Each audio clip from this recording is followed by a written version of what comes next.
They want to make a deal. So we'll see what happens. If they make it, fine. If they don't make it, that's fine.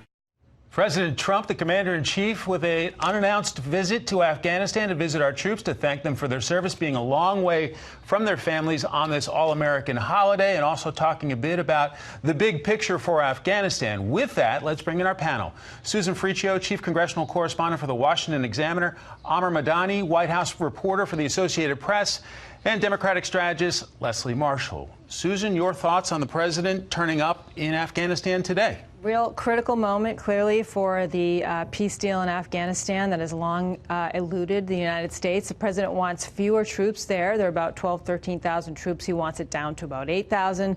But you can't do that if there's no peace deal. And we haven't been able to achieve that. That was all called off a couple months ago with that explosion in Kabul, killed an American soldier. The president said, forget it, no more talks. Now he's saying, let's start again. Let's start this up. But it's still a real long road to get from just talking to the American troops leaving. And I think the president is becoming aware of the fact that if all the troops leave, the terror threat there will build again, potentially threatening the United States. It seems to me from listening to him today, he did make this comment about total victory, which I don't think anyone really thinks is possible there right now.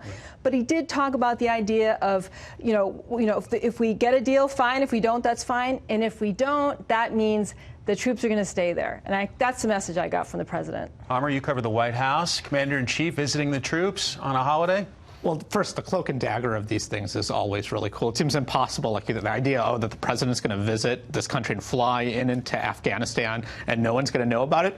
But it kind of happened that way, which, it's always, I think, kind of cool how these visits come down.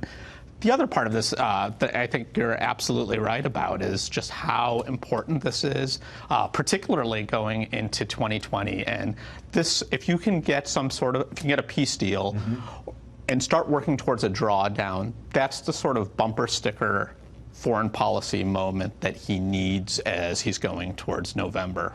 Leslie, your thoughts on the images coming from Afghanistan, seeing President Trump with the troops, thanking them for their service and giving them a pat on the back as they're a long way from their families?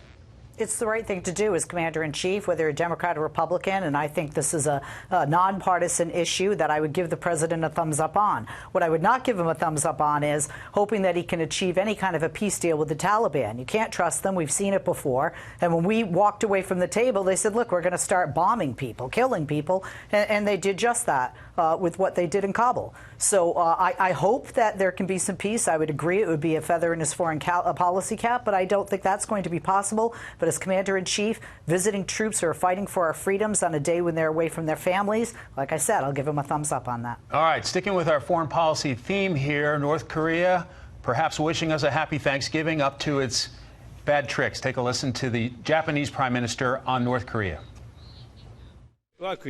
Although we haven't confirmed anything falling into our territory or exclusive economic zone, the frequent launch of ballistic missiles by North Korea is a serious challenge not only for Japan but also for the international community. So, Leslie, are the North Koreans not getting enough attention? The North Koreans are doing what they've done, regardless of the Republican or president being Republican or Democrat in the United States, in the White House. And the president now is seeing what other presidents have in recent day been dealing with, whether it's Kim Jong-un, his father, even his grandfather, which is unless we remove troops from the Korean Peninsula, they're not going to stop what they're doing. Is it a test? Isn't it a test? We're looking at super launches here. This is a leader. This is a nation not to be trusted. And we're seeing that not only today, but we've seen that. We cannot be calling this man, or quite frankly, this nation, our friend, as the president so frequently does. Amr, this is a relationship the president's put a lot into, trying to take a different approach than other commanders-in-chief. Your thoughts on North Korea at this point? This, I think, is when he came into office, this was the most difficult and dangerous position on the foreign policy menu he faced. As he's going towards the end of his first term, it returns to being the most difficult position he faces. And it's tricky. He went from fire and fury to beautiful letters. You can't go back to fire and fury. And Kim Jong-un, he's not an idiot, as the president has pointed out as well. He knows what's going on with impeachment. He knows what's going on with an election. And I think he's going to play to pressure the president. Susan, your I thoughts? agree with that. No one's talking about how impeachment plays into all of this. Makes it really hard for the president to move on a serious foreign policy initiative with North Korea right now when he's being undercut in America. And all foreign leaders know this and see this everywhere around the world. But this is also a huge issue because the president thought he could achieve this deal with North Korea. Then everybody knew North Korea was going to be impossible to denuclearize them. And they want the sanctions removed. They want troops to stop, our troops to stop holding exercises with South Korea, which has not happened. So this is out of frustration for that the nuclear talks are not restarting. Those sanctions are still in place, really hurting North Korea, and those joint military exercises are still happening. Therefore, Kim Jong-un is going to keep up with these these short-range missile attacks. This is on the 2-year anniversary of the ICBM launch. There's going to be more of this. All right, to hot topic number 3, let's take a listen to some of the people on the streets of Hong Kong. The silent majority express their voice by their vote. But there is still a long way to go. It's the uphill battle. We will continue to fight until the day we get free election and the victory of Hong Kong. Okay, so Hong Kong obviously quite happy that the United States Congress passed several bills standing up for people there and really going against Beijing. The president signed it into law. Susan, your thoughts on this issue? Well, they were celebrating today in Hong Kong. American flags, photos of Trump, very excited that he signed the bill. He really didn't have much of a choice, though, because it was passed nearly unanimously in both the House and the Senate, which means they would easily override a veto. That is not a battle Trump wants to get into right now. He did signal he wasn't sure if he was going to sign this, in part because we're trying to negotiate this big deal with China on trade.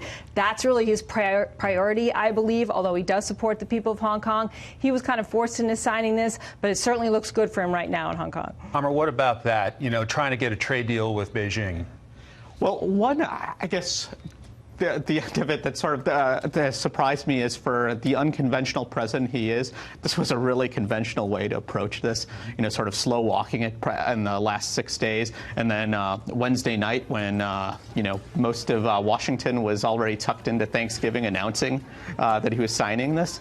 At the end of the day, though, I think there's too much at stake for both Beijing and Washington to do really anything. There isn't going to be real retaliation. They're having a pork shortage right now. They need American farmers. We have a December 15th deadline going on that could affect things like toys and our iPhones. American companies are concerned about this as well. All right, let's bring in Leslie with our remaining seconds on this issue. Look, regardless of Wall Street and the stock market and regardless of a trade deal, which this could hurt, I'm actually surprised that the president came to the table, despite the fact you had unanimous approval in the Senate and only one Republican who didn't in the House vote for this. You're seeing not only do our elected politicians want this, but America wants this. And we had to do this. If we're going to ring the bell of freedom and democracy throughout the world, this is something as a leader and the leader of the free world that the president had to do. But I'm surprised he didn't push back more, and I'm glad that he did this. All right. Quite a day in foreign policy. Panel, thanks very much.